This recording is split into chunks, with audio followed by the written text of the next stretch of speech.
May mga lugar na pangmatagalan. May mga lugar na dinadaanan lang. Parang Hong Kong. Kaya bawat oras, dapat sulitin mo. Kasi walang nagtatagal dito. Pero isang araw, you meet someone.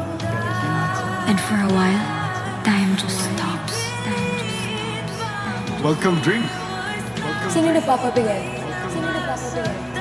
Hello, Joy. Paano mo nalaman ang ko? Ako yata nagbigay. Nagtatrabaho ako. Huwag mo akong guluhin. Mas nakaka-intriga pala pag pinapalayo mo. Susunod, pag ayaw ko yung babae, sabihan ko agad ng I love you. Para matakot tsaka lumayo. I love you.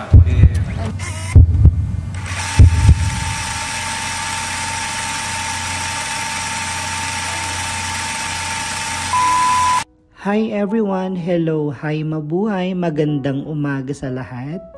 Ngayong araw, pumunta ako dito sa may address Sharura Hotel, dito sa may Sharura City. Isa ito sa pinakamatatagal na mga hotel dito sa Sharura, sa Kingdom of Saudi Arabia. Ngayong araw, desisyon kong pumunta dito upang subukan ang kanilang putur. Ang kanilang putur ay tinatawag na breakfast. Matatagpuan ito sa hotel sa loob mismo at dito tayo aakyat sa may 3rd floor. Meron silang unlimited breakfast. Nag-open po sila ng alas 6 hanggang alas 10 ng umaga dito sa may Sharura City. At ngayon, nandito tayo sa may 3rd floor. Pagpasok pa lang po natin, makikita natin ang kanilang receptionist. Name po niya ay si Farhan. Isa sa pinaka-the best na nag-assist sa akin dito sa my hotel. Pagpasok pa lamang makikita nyo at mapapansin nyo ang kanilang table. Sobrang ang ganda ng setup at the same time very clear at napakaganda ng paligid. Sobrang makikita mo ang buong paligid ng Sharura City. Meron silang for family section at meron silang for single section. Ito ang kanilang buffet dito sa may Sharura, sa kanilang hotel. Ang kanilang rate dito ay 25 SR. San ka pa? 25 SR lang makakakain ka na ng unlimited breakfast o kung tawagin ay futur. Ngayon po ako ay nandito upang subukan ang kanilang breakfast unlimited. Meron silang unlimited na coffee, meron silang macaron, meron silang sambusa, meron silang kubus at lahat meron na po sila. Ito yung mga kinuha ko.